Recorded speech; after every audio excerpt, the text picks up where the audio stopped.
All right, everybody. Again, this is your nutrition series. It's your one-stop shop nutrition guide to help eliminate the what about X and the how do I know why question so you can get on with your diet. So let's jump to, come on now, calories. There it is. This is the most important thing. And we're going to start here, and don't even start reading this until we get this point across. There is literally no question that matters at all until you have a handle on your caloric needs and intake.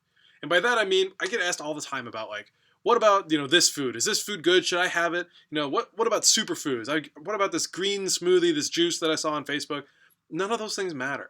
None of your timing matters. None of what you're eating matters. Or you could be eating all junk food, but if you're eating the right number of calories, that's better than not eating the right number of calories. We have to start here, and literally nothing else matters.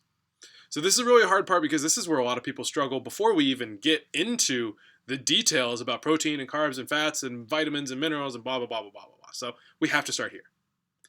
There's a few confounding variables here that actually make judging your calorie intake and sort of what you're willing to do about it kind of difficult. So appetite is a big one where a lot of folks actually need to eat more than what they're currently eating, but their appetite isn't very high. They don't feel hungry very often, so it's actually hard to eat more. And for a lot of folks too, if they're trying to lose weight, but they're starving all the time, that also makes this really, really difficult. Cravings can kind of fit in here too.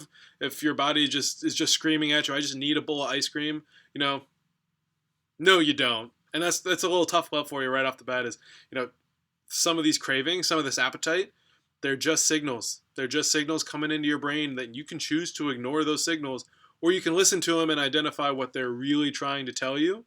It's like if a toddler is screaming at you, they probably aren't mad about whatever they're screaming about. They're probably mad that they scraped their knee and are just too upset to tell you that. Right? We got to get to the root of the problem. So that's appetite and sort of cravings, and we'll get into that in a different video. Money, that's another tough one for a lot of folks who say that eating the right foods, right, buying a bunch of kale or buying a big box of spinach, it seems like it adds up after a while, but there's a lot of cheap options out there. There are a lot of great, grocery stores. I'm a big Costco fan where you buy stuff in super bulk. Aldi's another good one. Up here in Michigan, we have Kroger and Meijer, and Kroger's, produce is actually really, really good. Money, like, yes, it's tough, and it will feel like you're spending more money more often when you're going to the grocery store. But if you think about per meal how much money that is, it's actually a lot cheaper than eating out even at healthy places like that salad from Panera. Not doing you any favors. Just because it has jumping ahead here. So time is another big one. And really, whenever people have a problem with time, whenever they feel like they don't have enough time, what they are doing is they're not prioritizing the right things to achieve the stated goal, the thing that they've said. So if you, as a wild example, and then I'll walk it back here in a second. If you say that you don't have enough time to do meal prep, what you're saying is that you are prioritizing the other things you do in the evening, like watching Netflix, instead of the work that it takes to prepare your meals and have good options available to you. And again, that's sort of a crazy one because but you need to unwind from your day, which I totally understand. You need to relax with your family time. I understand that too. I'm not saying that if you watch Netflix, you're a bad person and you're never going to be successful. I don't mean that at all. But let's take a different example. It's a little more specific and say soda.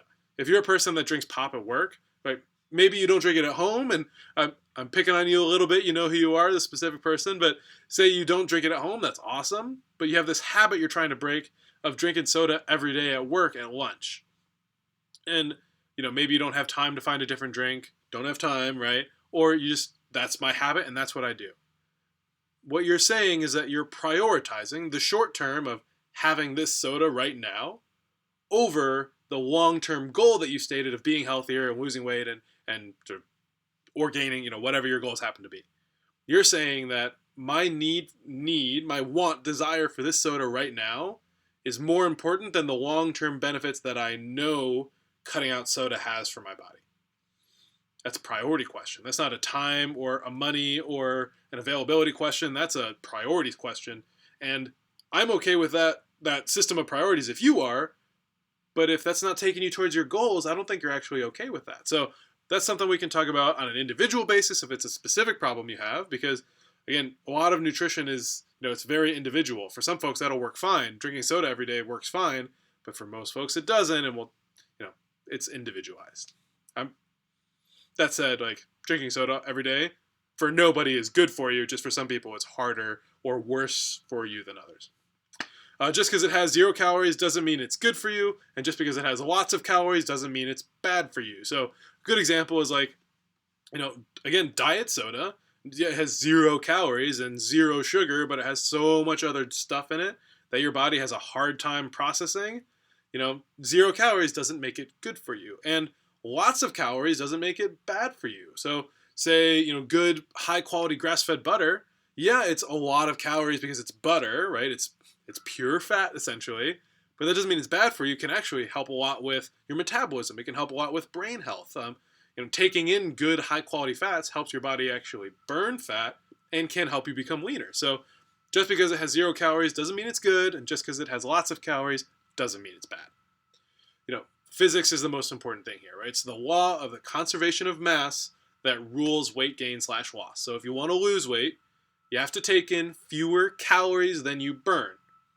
If you think about what that means, so in a day, how many calories is your body burning? How much energy is it producing? Because calories is a measuring unit of energy. Or how much energy are you using throughout the day? How do we increase that? We can exercise more. You can do more normal activity throughout your day, like taking little walks. You can eat high fiber foods and foods that take a little longer to digest, right? So it takes more time and more energy, all sorts of stuff. But if that's just increasing the burn rate, right, how many calories you burn, we also have to decrease the number you're taking in. So if you want to lose weight, you have to eat less in calories than you burn in a day. There you go. It really is that simple. And again, no other question matters until you have a handle on that concept of you have to burn more than you take in. Some people want to gain weight. It's not as common, but it's definitely the same sort of problem. It's still very, very difficult. Some folks say it's actually harder to gain weight, good, high quality weight. I mean, it's easy to sit on the couch and shovel ice cream and pizza. Like, that's not that hard. But to gain high quality weight, it's actually harder to do that than it is to lose weight. So as a dose of perspective for you, all you hard gainers out there, I got you. I hear you. To gain that weight, you have to take in more than you burn. And that's where often a lot of people run into trouble, is they don't actually know how much they're burning in a day. A lot of folks, like if you're a foot tapper when you're sitting there, if you sit there in a meeting for hours or class for hours and you're just tapping your foot the whole time, that's calories. I'm not saying that that's an effective weight loss measure, but that's calories. And those calories need to come from somewhere. You have to replace those calories. You need to get more food in you if you're trying to gain weight. Similarly, though, the process, it takes about the same amount of time, right? It's a long process. It's not easy to gain weight as it is to lose weight. So let's talk about action steps, because I'm not just going to, talk a bunch of shit and then it's hard to actually do anything. So action steps, calories. So first we need to know what you're doing now. Download an app or whatever it is. It's MyFitnessPal, it's Chronometer. It doesn't matter, because again, none of them are super accurate, but it's better than nothing. It's better than having absolutely no idea. I promise you cannot eyeball grams of this and ounces of that at first. That's a learned skill. You got to practice. So get an app, start tracking what you take in right away. They're all easy to use. Some have more hidden features than others. I wouldn't worry about your macronutrient breakdown, your protein, carbs, and fat. Again, none of that matters yet. We're only talking about calories. Get an app, start using it. It's important. Remember also, nothing happens in less than 2 weeks. Absolutely nothing. So if you're after 2 days saying, why don't I have the body of my dreams? Like sitting here now, that sounds unreasonable, but it's what people think to themselves all the time. Is I've been doing this for 3 days, a week. Why don't I look any different? Well, you might actually look different. You just don't see it yet because you're used to seeing yourself a certain way. But also, literally nothing changes in less than 2 weeks. You have to give it time. The biggest problem is that people don't give these changes enough time.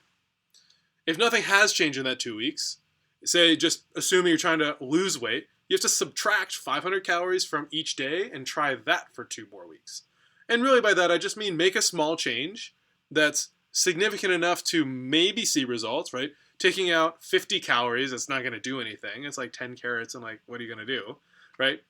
It has to be big enough that you could see change, and then you have to stick to it for 2 weeks. And again, that's the hard part, is giving it enough time. But if you think about the math here, 500 calories per day, fewer than you were having before, over 7 days, that's 3,500 calories, or about, again, depends, 1 pound of body weight. So Over 2 weeks, the scale is going to go up and down. It's going to trend downwards, but the end of 2 weeks, on average, you should be down about 2 pounds if you've done that.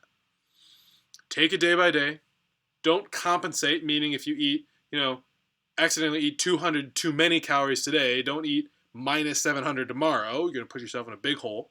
Don't cheat. Cheat meals, honestly, cheat meals are a good compliance tool if you struggle with that, but it is going to set you back. It absolutely will. Try not to restrict yourself to the point of all I'm eating is like rice cakes and beef jerky. Like, that's terrible. That sucks. You don't want to do that either. Just stick to the plan. Just give it 2 weeks. Then make a small change and give it another 2 weeks. I promise that's going to get you really, really far. And we have to start here before we do anything else. So start with your logging, start tracking, and make sure you know actually what's going in your body. We'll see you next time.